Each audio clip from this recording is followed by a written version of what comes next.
bump him, bruh. Like, just like bump him? Yeah, just bump him. Go like 15, 20.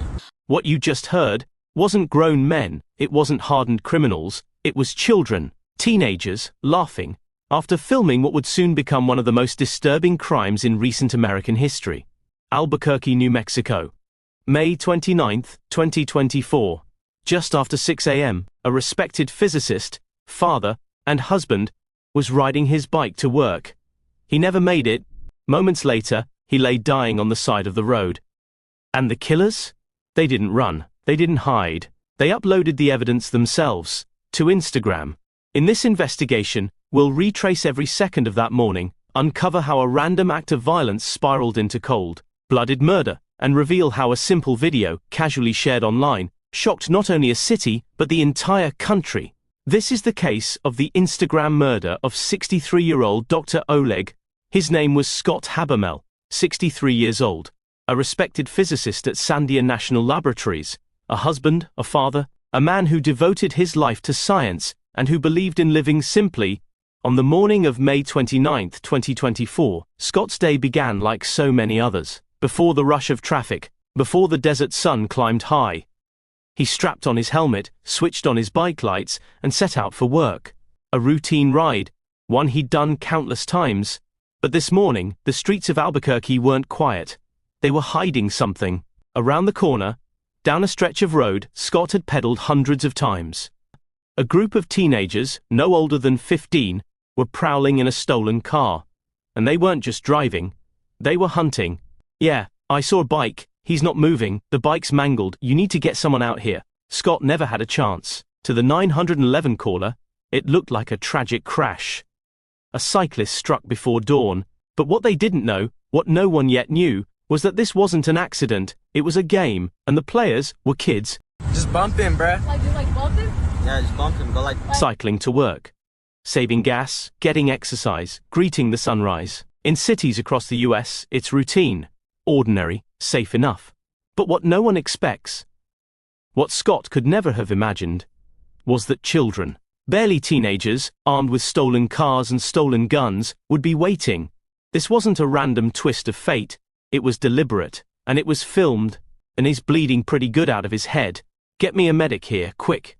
And within minutes, Albuquerque police officers arrived. Their body cams captured a scene that looked, at first, like a tragic accident.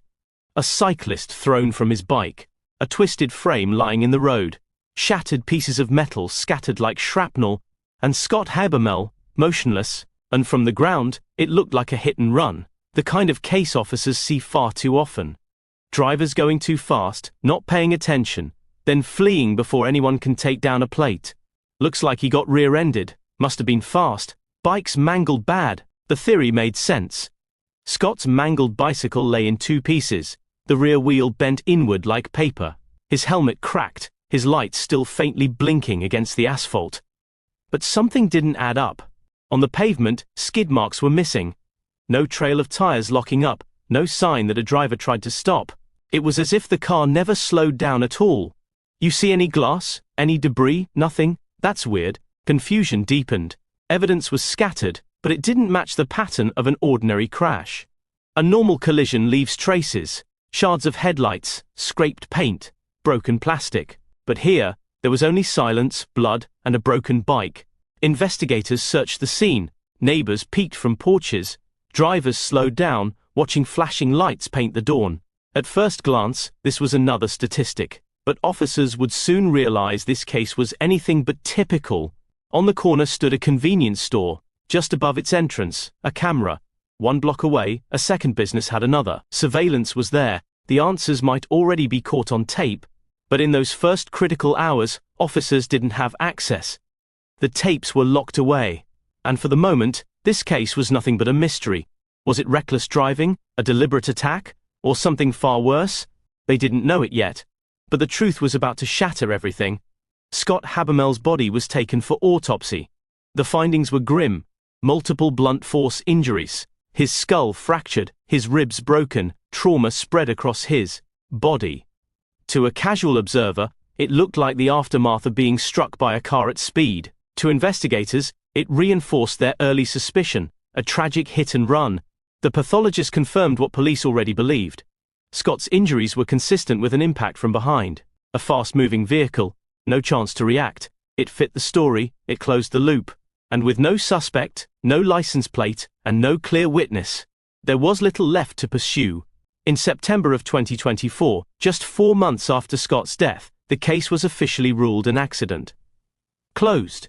Filed away among the dozens of traffic fatalities that strike New Mexico each year.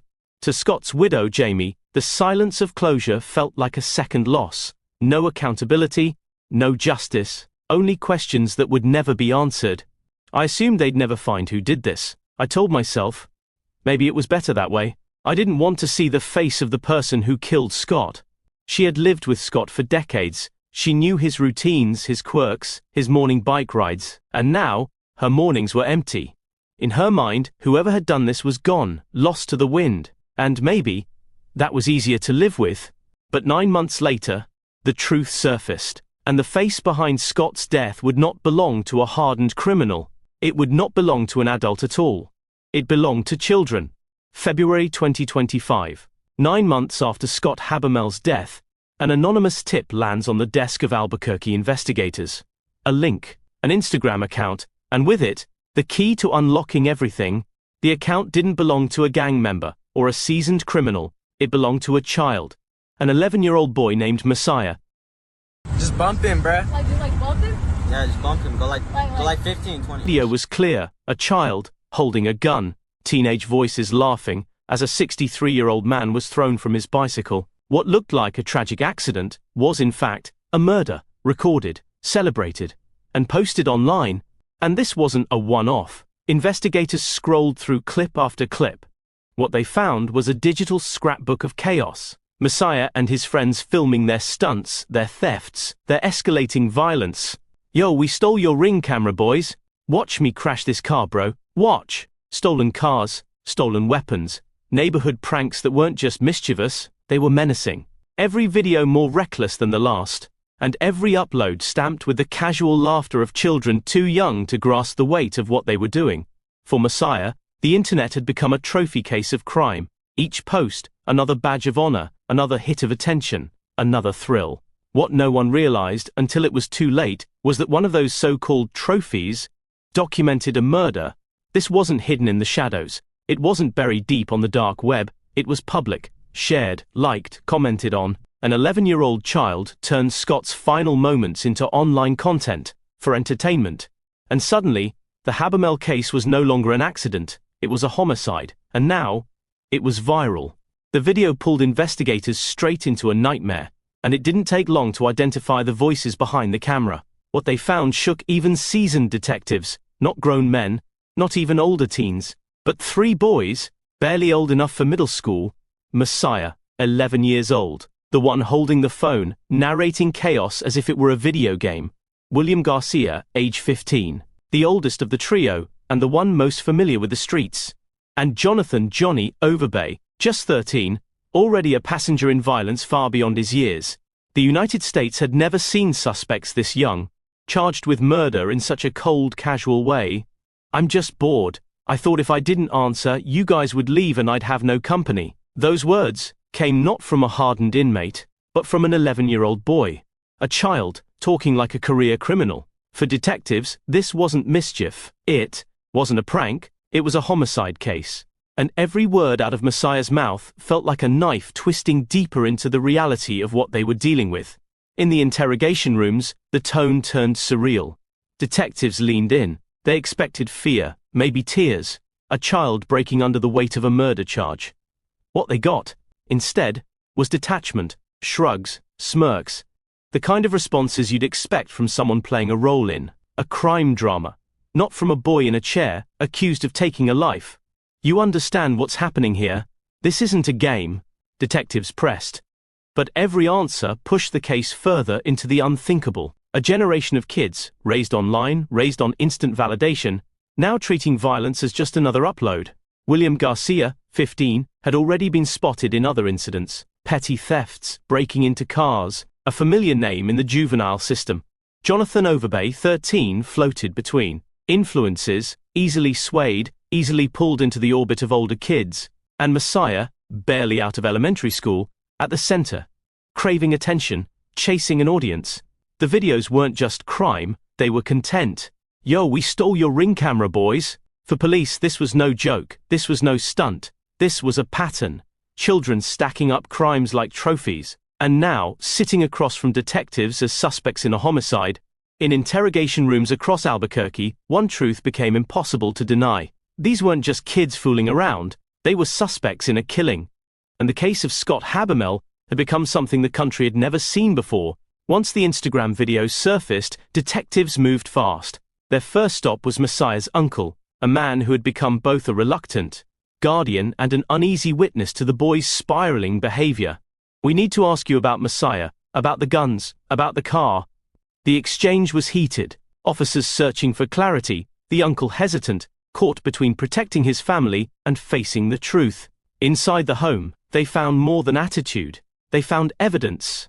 Screenshots of text messages planning robberies, references to stolen cars, mentions of firearms, guns that investigators believe had been circulating through the hands of children. One text stood out. It read, "Let's hit one tonight. I got the piece."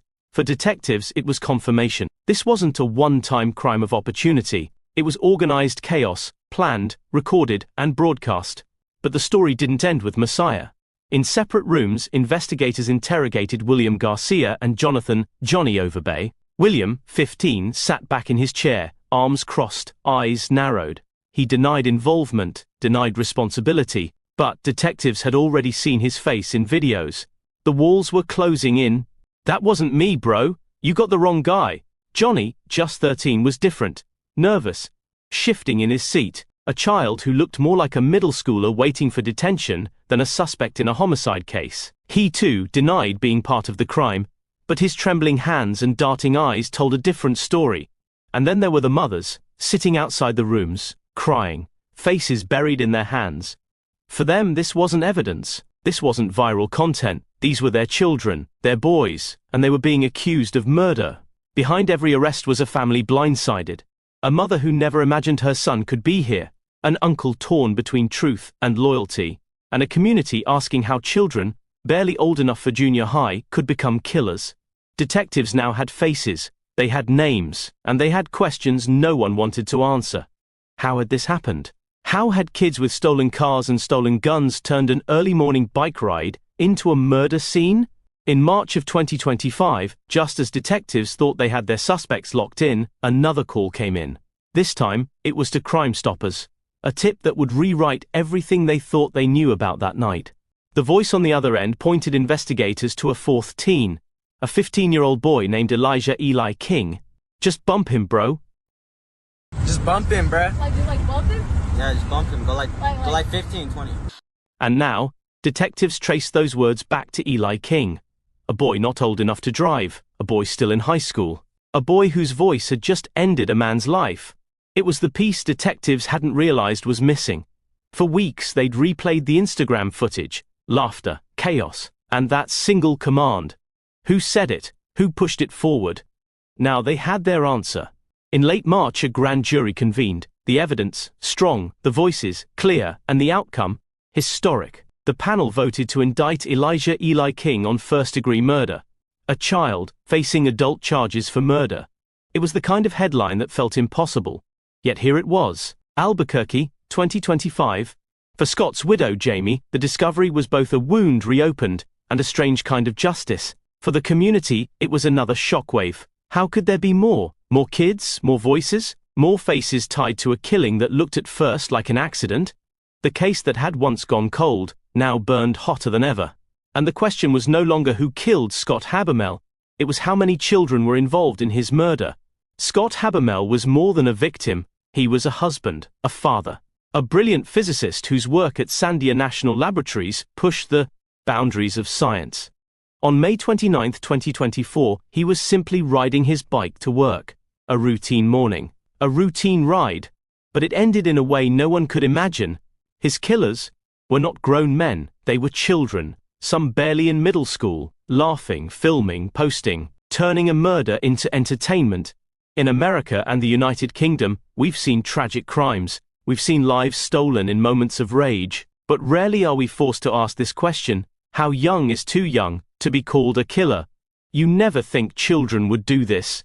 And now I can't stop thinking about it. Her words echo through every courtroom, every classroom, every home. This wasn't just a crime against one man. It was a crime that shattered a family. A crime that shook a city. And a crime that forced us to look at our children and wonder what went wrong. If you or someone you know has information about youth violence, speak up. Silence costs lives. For more stories where the truth fights back, subscribe now, because the next case may be happening on your street tonight.